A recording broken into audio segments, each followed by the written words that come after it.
Muy buenas noches, sean todas y todos bienvenidos a la emisión 1347 de Jornada Extra.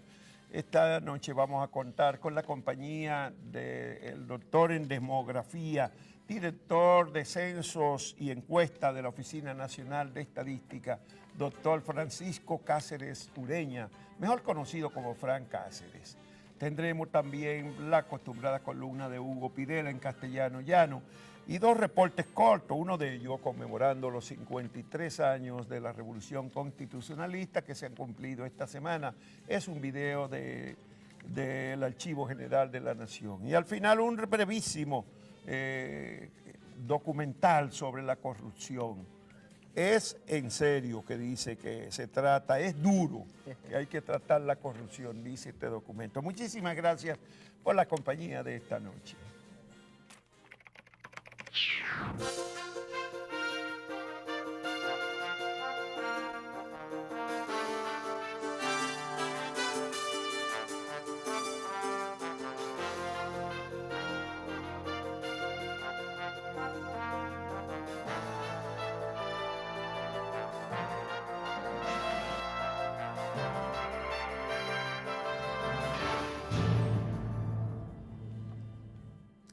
El Senado remitió a la Cámara de Diputados el proyecto de ley de partidos, donde la mayoría mecánica danilista aprobó las primarias abiertas obligatorias para todas las organizaciones. El proyecto ha llegado a la Cámara de Diputados el jueves en medio de una campaña de rumores sobre posibles compras de ausencias para lograr que sea las 2/3 partes de los presentes en la Cámara de Diputados las que establezcan lo que solo conviene a la facción del presidente Danilo Medina en el partido oficial. Bueno, y durante esta semana se crecieron las versiones y rumores sobre la presencia de los hombres del maletín en el Congreso buscando votos para aprobar entre los diputados las primarias abiertas en la ley de partidos y al mismo tiempo un escalceo muy grande en los ámbitos oficialistas sobre la posición del expresidente Hipólito Mejía en el Partido Revolucionario Moderno sobre eso del voto universal para escoger los candidatos de los partidos. Un encuentro entre Danilo Medina e Hipólito Mejía en el marco de un acto inaugural de un centro de convenciones en Santiago, pues dio pie para muchísimas especulaciones. Ahí aparece Danilo Medina de brazos cruzados, muerto de la risa. Se supone que por algún chiste que hizo Hipólito Mejía, mientras Hipólito Mejía se engancha del brazo de él.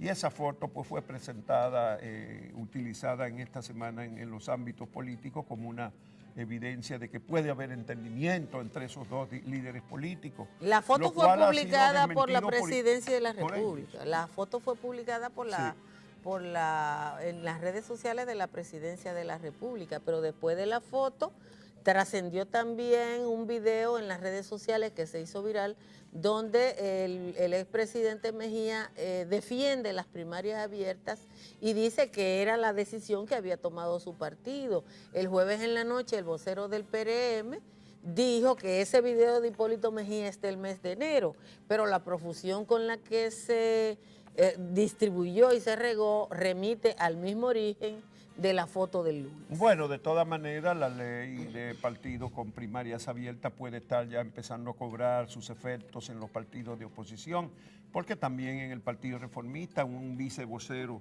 de los diputados declaró que ya habían tres por lo menos de los 9 o de los 11, 3 de los 11 diputados reformistas que estarían dispuestos a votar por las primarias abiertas. O sea que el debate entra en esa fase de ver de si el gobierno reúne a cualquier precio los votos necesarios y necesitaría 30 votos por lo menos para aprobar la ley de partidos en la Cámara de Diputados. O 30 ausencias. O 30 ausencias, porque hay algunos voceros del proyecto que han dicho que han hecho énfasis en que no es solamente votos, sino que hay que contar ausencias. Las ausencias. Pero mientras tanto, el que le tiró un balde de agua fría al ambiente fue esta semana el presidente de la Junta Central Electoral cuando situó en unos 5.600 millones de pesos el costo que tendría esas primarias. Y la verdad es que la cifra es para alarmarse. Nada más hay que tener en cuenta que en la última elección para el 2016 lo que se le entregó a todos los partidos fueron 1.610 billones de pesos. Y si esto va a costar 5.600, nada más las primarias habrá que calcular, a ver, tendremos que trabajar nada más para las unas elecciones, cuantas horas extras todos los dominicanos para financiar esas primarias y porque esas cuatro elecciones, como advirtió Castaño, que puede haber en 7 meses. Una primaria, una municipal, una presidencial y congresual y una eventual segunda vuelta. Serían 4 procesos electorales en 7 meses. El que anda de rápido es el partido Alianza País, que advirtió también, después que habló el presidente de la Junta Central Electoral, que ese organismo tiene que estar preparado para, en caso de que naufrague, como ha naufragado en los últimos 15 años la ley de partidos, estar preparado para reglamentar el voto y reglamentar el proceso electoral, cosa que parcialmente fue acogida sin decir el nombre ni el origen por el presidente de la Junta Central Electoral, que también dijo cuando habló ante la Cámara Americana de Comercio cuáles eran las facultades que tenía la Junta para normar los procesos electorales. Hay que decir que el partido al país de Guillermo Moreno instimó a la Junta a que procediera a establecer las reglamentaciones. Y la verdad es que ya, por ejemplo, para la promoción de candidatos, debería la Junta establecer los límites ya. Porque ya hay vallas en las carreteras promocionando candidaturas presidenciales, sí, y hay mucha gente, sí, en otros niveles que está en la carretera campaña. Del Cibao hay 2 candidatos del PLD, Carlos Amarante Baré y Carlos Peña, que tienen 15 vallas de lado y lado. Ahí hay aproximadamente 15 millones de pesos al mes. Si uno calcula que cada valla cuesta 600,000 pesos, ¿no? Y están duplicadas. Bueno, mientras tanto, el ministro de Educación reaccionó esta semana al informe del MIDE que estableció el escaso rendimiento de los estudiantes que iniciaron su escolaridad con la aplicación ya del 4% del PIB para la educación. Andrés Navarro situó al Consejo Económico y Social como el escenario para un diálogo hacia una nueva ley de educación. El problema es la calidad de la educación que estamos impartiendo, porque no hay duda que el gobierno ha construido muchas aulas y ha implementado la tanda corrida y otros avances, pero todavía no se refleja en la calidad. Solo el 12% de los niños y niñas de las escuelas públicas dominicanas pasaron en calidad y aceptable las pruebas de lectoescritura y matemáticas, solo un 27% la de matemáticas. En la escuela privada, el 43% de los niños pasó las pruebas de lectoescritura. Y un nuevo estudio de UNICEF y Plan Internacional presentó datos sobre la explotación sexual incluso de niños adolescentes en la región de Sur, en la subregión Enriquillo, la temprana adopción por el sexo de los adolescentes. Bueno, eso se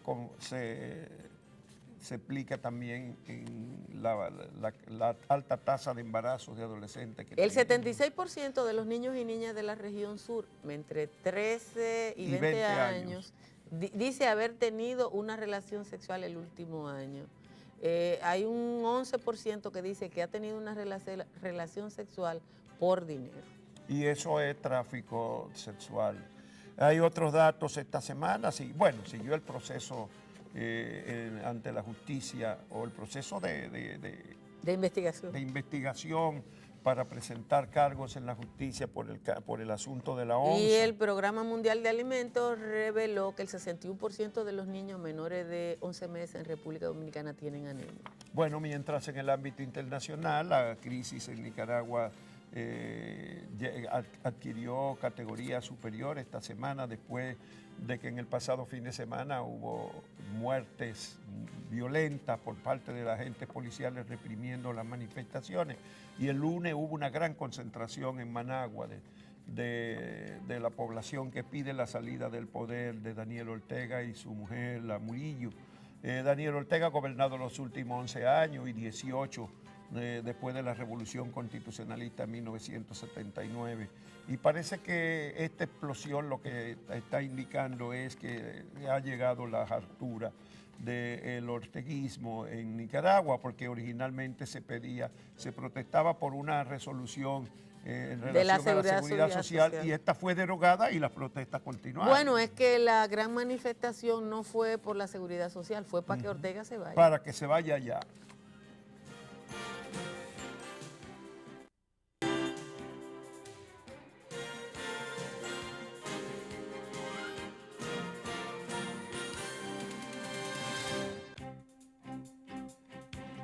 Saludos, bienvenidos a este nuevo espacio.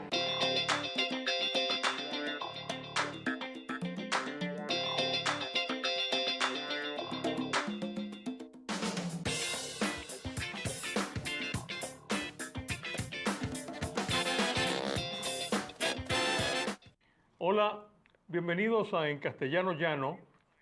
Yo soy su anfitrión Hugo Pirela y hoy comenzaremos a hablar sobre la globalización. Nuestra hermosa lengua castellana, como otras lenguas, tiene palabras que se derivan del nombre de personajes reales o ficticios que una vez se distinguieron por sus dichos o hechos. Quizá las nuevas generaciones no habrán oído mencionarlo, pero en los años 1940 y 50, un cómico llamado Mario Fortino Alfonso Moreno Reyes se hizo famoso en el cine y la entonces naciente televisión mexicana y dio origen a una de esas palabras que hoy usamos en castellano. Este mexicano era conocido simplemente como Mario Moreno, pero más todavía como Cantinflas, el muy popular personaje cómico que interpretaba.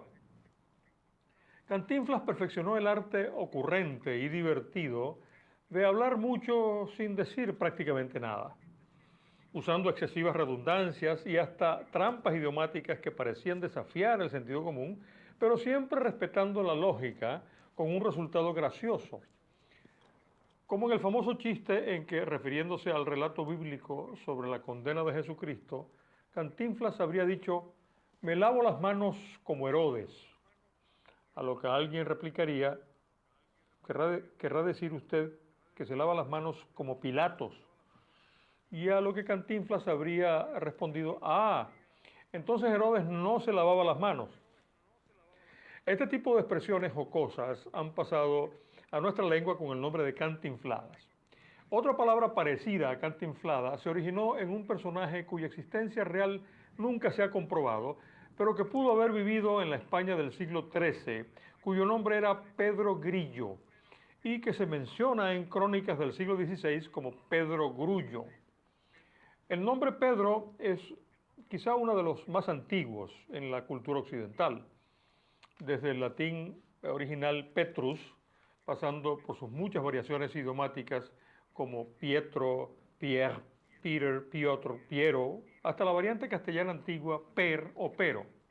En el siglo XVII, el escritor Francisco de Quevedo se refirió a este Pedro Grullo como Pero Grullo, personaje famoso por afirmar verdades tan evidentes y sabidas que resulta una necedad decirlas, con repeticiones inútiles y viciosas, como el pobre ciego que no ve o subir arriba, expresiones en las cuales el hecho afirmado con varias palabras ya se encuentra en una de ellas, sustantivo, adjetivo o verbo, sin necesidad de añadir las otras. Un ejemplo contemporáneo de estas expresiones, y que se atribuye al legendario beisbolista de los Yankees de Nueva York, Yogi Berra, es: "El juego no se acaba hasta que se termina". Cada vez que escuchamos una afirmación como esta, decimos en castellano que se trata de una verdad de perogrullo o una perogrullada. Pues bien, en la charla que hoy iniciamos, me gustaría argumentar que decir globalización humana en cierto sentido es incurrir en una perogrullada. Y esto es porque el sustantivo globalización ya está implícito en el adjetivo humano. O en otras palabras, decir humano es ya decir global. En nuestra próxima cápsula abundaremos en castellano llano sobre las pruebas que sustentan este argumento. O si lo prefieren, pueden escuchar la conversación completa en nuestra página de internet que aparece en pantalla. Mientras tanto, amigos remotos, celebremos nuestra capacidad de aprender lo que no sabemos y que hoy quizá ustedes y yo sabemos un poco más. Hasta la próxima.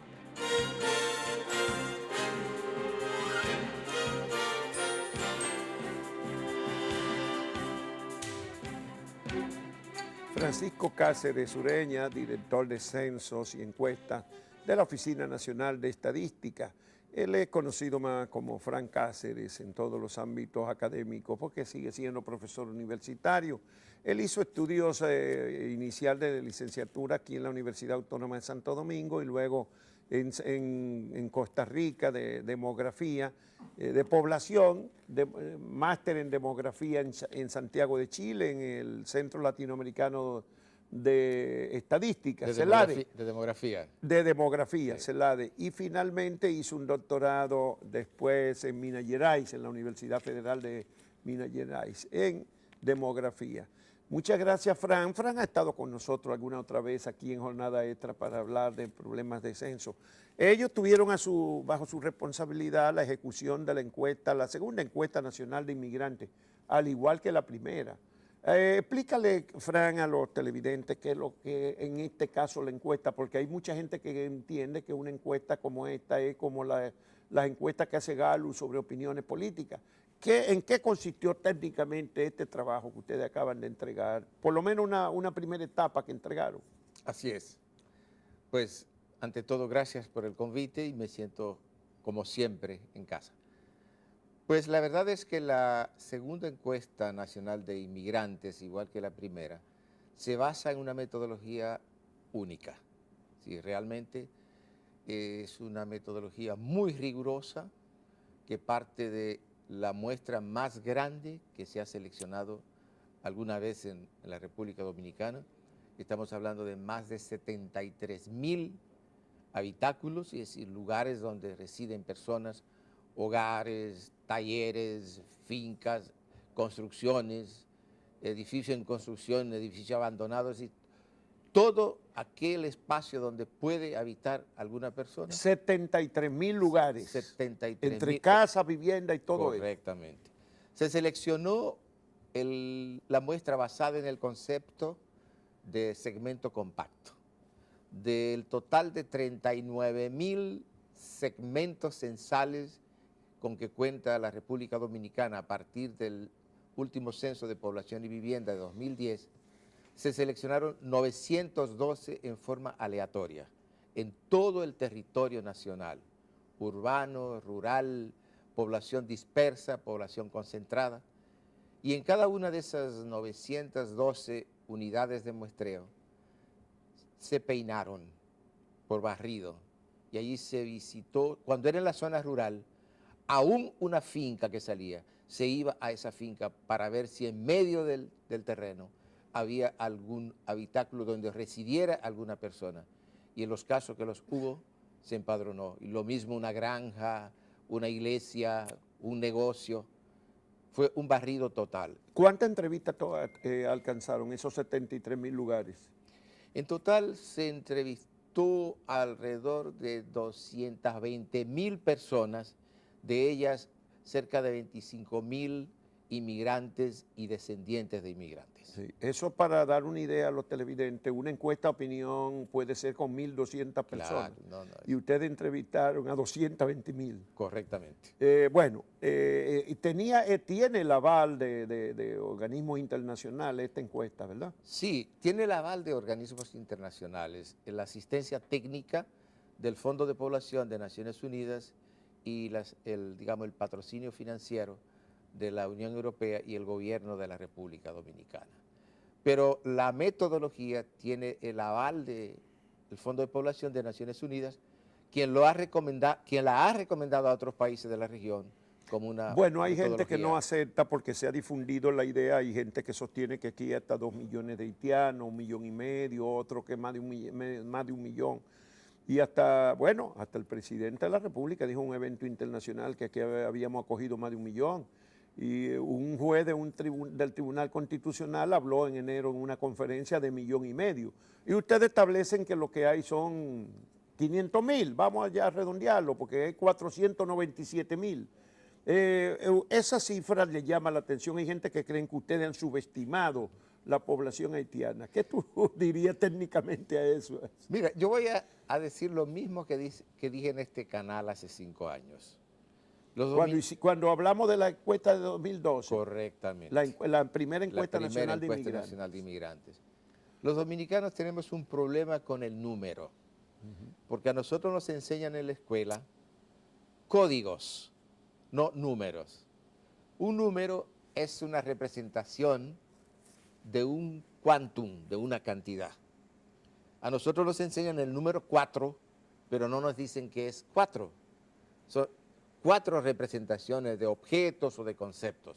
Entonces, crecemos, vamos a la escuela y salimos de la universidad todavía con esa percepción de número. Pero yo les ponía un ejemplo. Aquí nosotros damos cuenta a partir de la encuesta de casi 500.000 inmigrantes de origen haitiano. Y yo les decía, en total 570.000. 570.000 inmigrantes en general. Con otras poblaciones. Correctamente. Hay un país en la región, que es Surinam. Tiene 3 veces el tamaño de la República Dominicana, 3.4 veces el tamaño de la República Dominicana. Y salvo la franja selvática, donde quiera que uno va a Surinam, encuentra personas. Inclusive tiene 13 ciudades ese país. Y la población de ese país es exactamente el número de inmigrantes que hay en la República Dominicana. Y lo pongo de otra forma. El número de inmigrantes de origen haitiano, 500.000 aproximadamente. Si se suma la población de Bonao, La Vega, Puerto Plata, Moca, San Francisco de Macorís y Salcedo, de todas esas ciudades, ese es el equivalente de la población de origen haitiano que hay en la República Dominicana. Es un número grande. 500.000 es un número grande. Pero nosotros creemos que 500.000 es cualquier cosa. Como la gente dice, te ha dicho algo 2 o 3 veces y te lo ha dicho 100 veces. Es la asociación entre el número como representación de un quantum y apenas un código que yo lanzo. Bueno, yo resaltaba un hecho de un director de migración, que se supone una persona informada y que conoce todas esas cosas, que dice que en Santiago, solamente en Santiago hay más de 500.000 haitianos. Y entonces yo busqué los datos, digo, la ciudad de Santiago tiene 1 millón, el municipio de Santiago 1 millón. Eso quiere decir que cuando usted anda por la calle en Santiago, de cada 2 personas, una es haitiano y una es dominicano, entonces. Claro. Son los conceptos. Es decir, alguien puede creer que eso es verdad. Lo que ocurre es que a fuerza de repetirlo, sí, la gente se lo empieza a creer que es así. Y además porque es una población cada vez más visible, porque ahora viene más a las ciudades, que antes era más rural, en la caña originalmente, después otro cultivo, ahora viene mucho a la construcción y a los servicios en las ciudades. Sí, porque la población inmigrante a la República Dominicana es migración laboral. Son personas fundamentalmente entre 15 y 40, 45 años y que se localizan en los lugares donde hay empleo. Y quienes hablan de esos números gigantescos también viven en los lugares asociados a la actividad económica, es decir, en las grandes ciudades. Entonces, de común se encuentran con inmigrantes con relativa frecuencia, porque ahí es que los inmigrantes gravitan, porque ahí están las posibilidades de empleo. Bueno, y cuando uno compara esta encuesta, ustedes, los profesionales de la demografía, la ENI1, la Encuesta Nacional de Inmigrantes, con la 2 de ahora, con la número 1 que fue en el 2012, 5 años antes, ¿qué conclusión se puede sacar? Hay como, yo encontré, que soy un aficionado, como una cierta sincronía, como que no hay muchos, que no sentí saltos en esa encuesta. No, para nada. Hay una absoluta compatibilidad y coherencia de los resultados. La metodología es la misma, el nivel de rigurosidad con que se siguió la encuesta es el mismo, y obviamente el patrón migratorio tiene un cierto carácter de estabilidad en el tiempo. número de inmigrantes se incrementó en apenas unos 46,000. El número de inmigrantes haitianos en alrededor de 40,000. Y eso en términos porcentuales fue, ¿cuánto? ¿Un 4 o 5%? Sí, ese porcentaje de inmigrantes se mantiene en el tiempo. No, creció un 9%, el de los inmigrantes en total, sí. Correcto, pero en términos Y de los nacidos de Haití en 8.6. Claro, pero el peso relativo de la población inmigrante se mantiene en el tiempo. En el 2012 era 4.4%, en el 4.4%. En el 2017 4.6%. Pero o sea, la diferencia es 0.2. Que se cae dentro de lo que es el intervalo de confianza en el cálculo de los errores muestrales. O sea que en términos estadísticos no hay elementos para suponer que hay diferencia entre esos porcentajes. Pero hace 100 años el porcentaje de inmigrantes era 5.5%. ¿Cómo? ¿A principios del año del siglo pasado? En 1920. En el Censo Nacional de Población. Correctamente. De 1920, ¿el porcentaje de los inmigrantes cuánto era? Era igualito, 5.5%. Y ahora es 5.6. 5.6. O sea que en un siglo realmente el porcentaje no ha variado. No, es que la migración es un fenómeno, como otros fenómenos de carácter demográfico, que se mueve en función de un equilibrio natural. Sí. La inmigración se produce porque se producen espacios. Se cierran los espacios, frena la migración. Pero también hay otra realidad. Es que en el último medio siglo los dominicanos emigramos muchísimo más de lo que inmigraron hacia acá. O sea, nosotros, los cálculos conservadores que aquí se fue más de 1,5 millones de la población dominicana hacia el exterior. Claro, pero y la cantidad de visas de residencia que han dado en Estados Unidos indica que ciertamente es así. Y los censos que se han hecho en Estados Unidos también.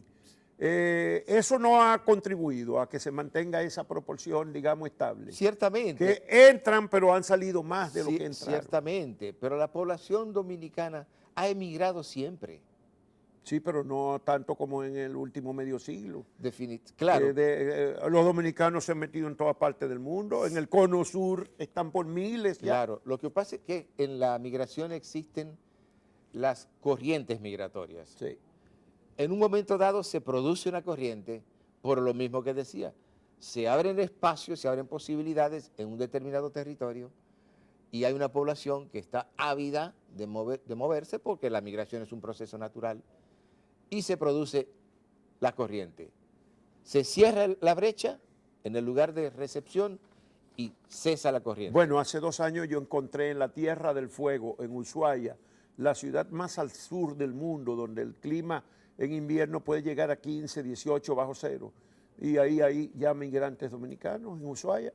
Correcto, y hace 2 años en la isla de Lesbos, en Grecia, había 20 dominicanos varados también, afectados por la guerra en Siria. Bueno, Frank Cáceres, entonces ese proceso de crecimiento, según la encuesta, la población dominicana está, digamos, casi estancada, 10.2 millones que tenemos ahora mismo. Correctamente. Según la encuesta, la población nacional, 10.2 millones. 10.189.000, 10.2, el número redondo.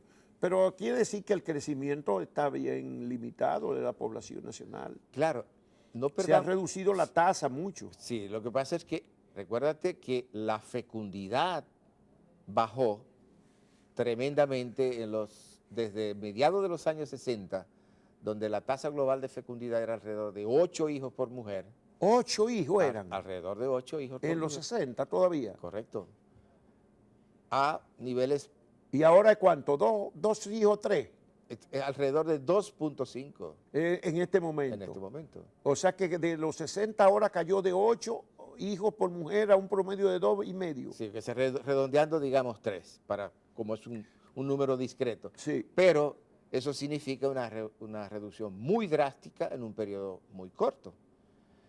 Y obviamente la emigración, tal como tú señalas, contribuye y eso hace con que el crecimiento de la población es bastante reducido en este momento. Bueno, eso son datos que son relevantes. La segunda mayoría de inmigrantes, que es la tienen los venezolanos, Los ahora, y venezolanos. en eso superaron a los norteamericanos, que eran en la encuesta anterior, El segundo grupo. eran claro. el segundo grupo eran los norteamericanos, Correcto. los venezolanos. Es una población que creció de una manera despampanante, 653% en esos 5 años, Correcto. por los problemas que hay en Venezuela. Exacto. Y pasó de 3.400 a 25.800. Así es. Así es. Y eso, vi una declaración del embajador de Venezuela, como que decía que él entendía que eran más los venezolanos que habían pasado, que estaban aquí o habían venido al país. Sí. Lo que ocurre es que ahí caemos otra vez en el campo de las percepciones. Hay venezolanos como de otras nacionalidades que llegan a la República Dominicana con la esperanza y a veces con la posibilidad de irse a otro país. Y esas personas entran y son registradas como que entraron y eventualmente podrían ser registrados por la propia embajada venezolana en el país. Sí. Pero muchas de esas personas o se regresan al país, a su país de origen, o se van a un tercer país. Eso es un poco lo que pasa con los mismos haitianos. Claro. La encuesta registró un ingreso en estos últimos 5 años de ¿cuánto? De 200 y pico mil. Correcto. Lo que no registra es cuántos se fueron. Eso no se registran. Y lo que se retornan a su país, porque... Lo que retornan, o sea, lo que se van voluntariamente. Correcto, que eso es muy frecuente si el haitiano tiene mucho arraigo con su país. No, pero igual que los dominicanos, Claro. pero aquí es una frontera terrestre, se pasa caminando. Sin ningún problema. No necesitan avión No. Exacto. ni barcos. No, es una- Y además, pues, entran y salen Claro, muchos sin pasar Claro. por los Así chequeos es. de control. Es un proceso circular. Entran y salen y se van reciclando generaciones y grupos.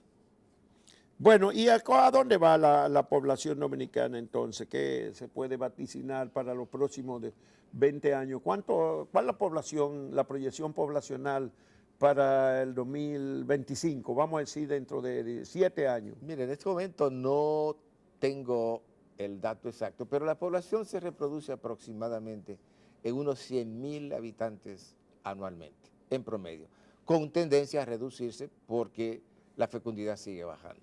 Sigue bajando. Sigue bajando. ¿Qué efectos tiene eso? El del envejecimiento poblacional. Porque en la medida que la mortalidad disminuye cada vez, la gente se vuelve más longeva, la fecundidad disminuye, entonces empieza a pesar más en términos relativos el grupo de población adulta mayor. Ya, y en cuanto a, bueno, tenemos pendiente un censo nacional de población. ¿Para cuándo es ese censo? Ese censo está pautado para el año 2020. El último censo fue en el 2010. 2010. Se hizo exactamente en el 10, el último. Se hizo exactamente en el 10. Porque hubo unos atrasos, en el anterior fue que hubo unos atrasos. Sí, mira, la República Dominicana, a partir de 1950, le dio continuidad a las recomendaciones internacionales de que los censos se hagan cada 10 años en los años terminados en 0. Y se hizo el 50, 60, 70. En el 80 ya no se levantó, sino en el 81. Ahí se atrasó un año. Y Pero en el 90, se hizo en el 93. ahí se atrasó 3 años. Y en el 2000 se hizo en el 2002. En el 2. 2002, o Claro. sea, ahí se recuperó un año. Y pasamos al 10, ahí se volvió a la década. Ahí recuperamos la década Sí. y se está haciendo todo el esfuerzo por respetar eso y dotar al país de un censo de Y población. ya ustedes están dando los pasos organizativos, porque un censo de población nacional no se improvisa en unos meses. ¿Es cuánto tiempo de preparación?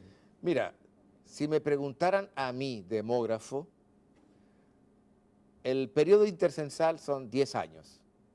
Deben ser 5 de preparación, levantamiento y 5 para sacar los resultados.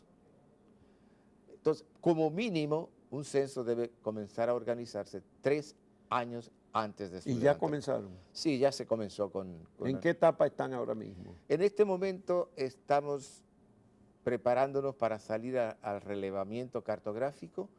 Ya se está trabajando en la elaboración de la boleta, la definición del plan director, los procedimientos metodológicos, el diseño de la estructura territorial de montaje, diseño de las estrategias de capacitación, de reclutamiento y capacitación de personal, se trabaja en el diseño de la estrategia de procesamiento y dotación de los recursos técnicos y tecnológicos necesarios para ese procesamiento. Se está empezando a diseñar la estrategia de comunicación en relación a informar a la población acerca del lanzamiento de este magno evento y la necesidad de que se integre la población, unos como personal operativo propiamente y otros como informantes desde sus hogares. Y no hay un entrenamiento para toda esa población. ¿Cuántos necesitan para hacer un censo nacional de población? Mira, depende del tiempo de levantamiento, de empadronamiento. En este momento, igual que en 2010, estamos pensando hacerlo en una semana.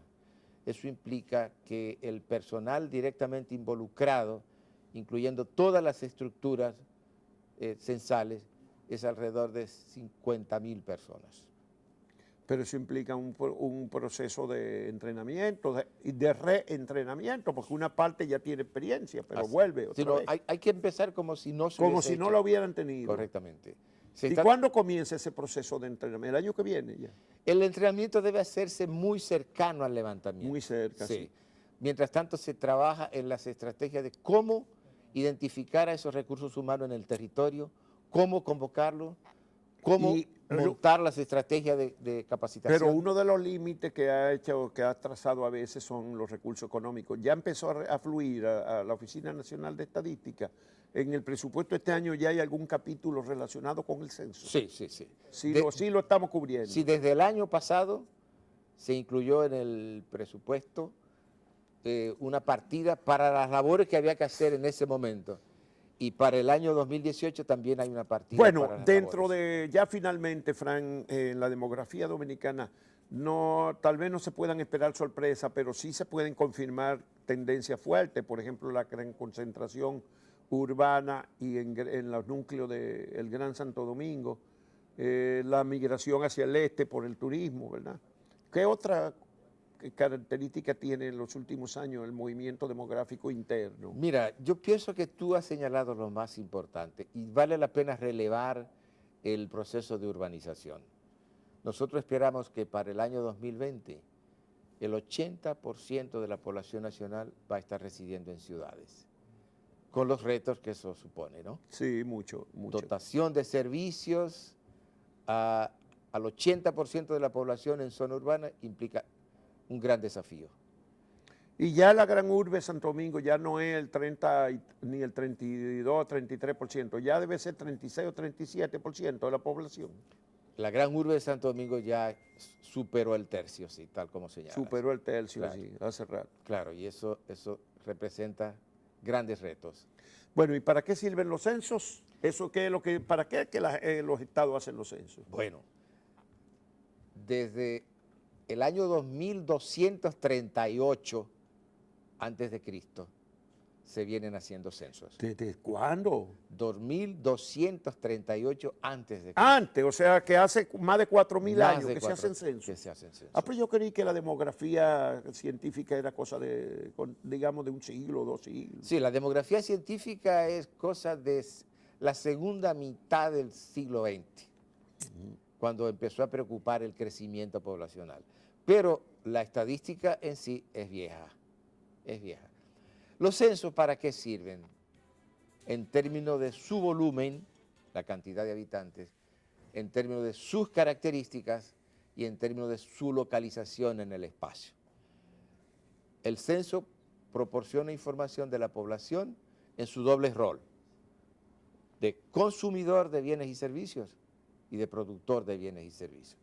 Vía de consecuencia es la cuantificación de los recursos humanos de que dispone un país y obviamente de los consumidores de salud, de educación, de vivienda, de transporte. Todo eso para planificar el desarrollo. Todo eso para planificar el desarrollo. Bueno, pues muchísimas gracias al doctor Francisco Cáceres Ureña, director de Censos y Encuestas de la Oficina Nacional de Estadística, por esta ilustrativa comparecencia aquí en Jornada Extra. Te deseamos muchos éxitos, Frank. Muchísimas gracias y nosotros agradecemos este convite.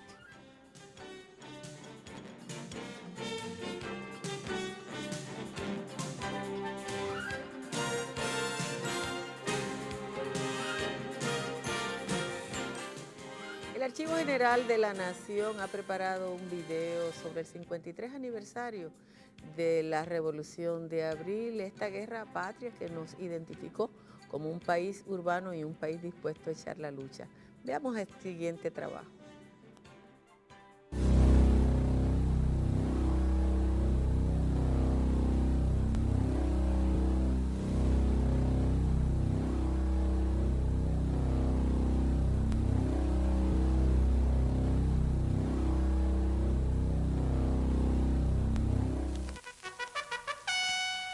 Revuelta o revolución, guerra o escaramuza, lo que importa es que toda una generación de dominicanos se unió a una sola voz reclamando vuelta a la Constitución.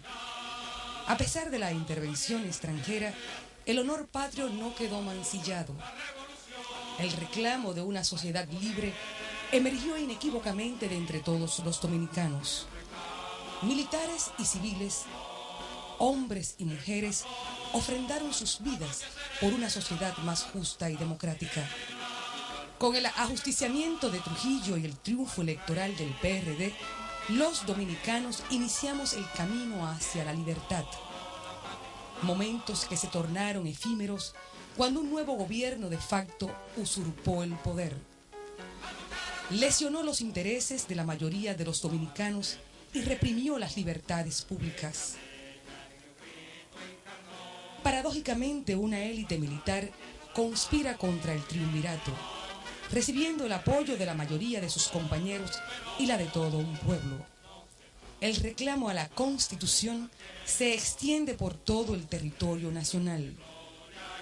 Desde ese momento, ningún otro discurso, ningún otro juicio, ninguna otra promesa le haría cambiar.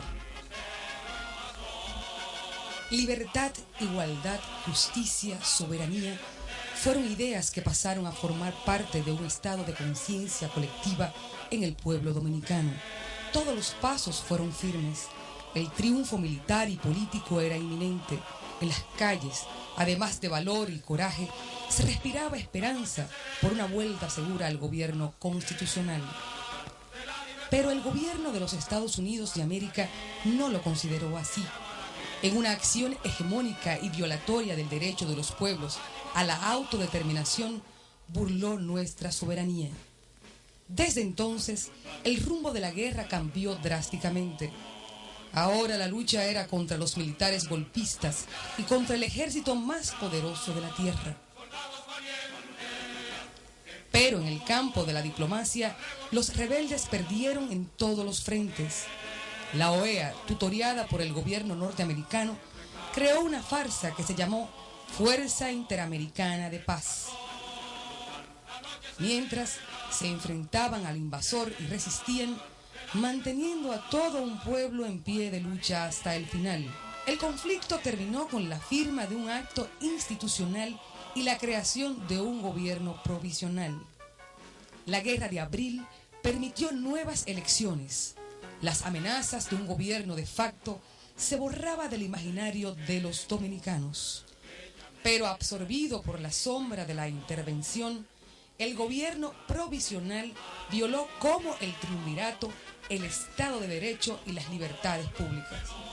Y la agobiante injerencia de un gobierno extranjero presente con su ejército en nuestro territorio eran las evidencias de una derrota política para todos los que habían luchado por la Constitución. Los rebeldes no fueron derrotados en el terreno militar. El ejército más poderoso del mundo no pudo ocupar la zona constitucionalista, pero la paz y los acuerdos logrados con la sangre de combatientes y de civiles inocentes fue burlada por todas las autoridades posteriores al conflicto armado. Pero la historia también es memoria colectiva, donde no se olvidan los hechos que construyen.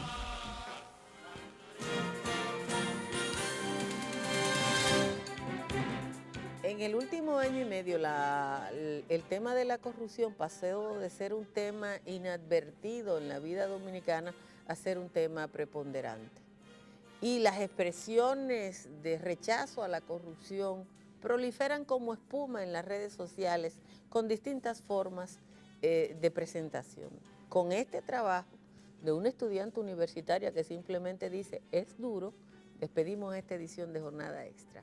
Nos encontramos de nuevo el próximo domingo.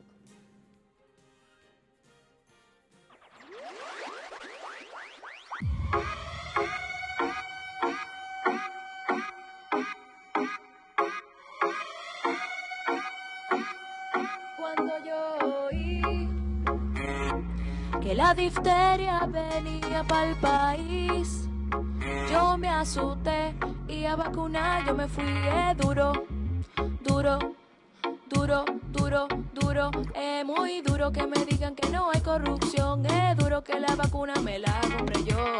Duro, mira cómo se ríe Lionel. Es duro, dime cómo vamos a resolver. Es duro, deja que te cuente otra vez. Es duro, duro, duro. Entra con máquina y destruye todos los valles, justificando que el oro va a llegarte. La contaminación se siente en el aire, absorbiendo humo de duquesa puerto aparte. Gobierno poderoso, medio escandaloso, dele un dinerito y se vuelven todos locos. Si esto fuera serio estaríamos otra cosa, sudando dinero mientras ellos se lo gozan. Pueblo gritando, dando, fin a la impunidad, que esto se acabe, ya se siguen quejando, no pasa nada, algún día acabará. Es duro, duro, duro, duro, duro. Es muy duro que me digan que no hay corrupción. Es duro que la vacuna me la compré yo. Duro, mira cómo se ríe Lionel. Es duro, dime cómo vamos a resolver. Es duro, deja que te cuente otra vez.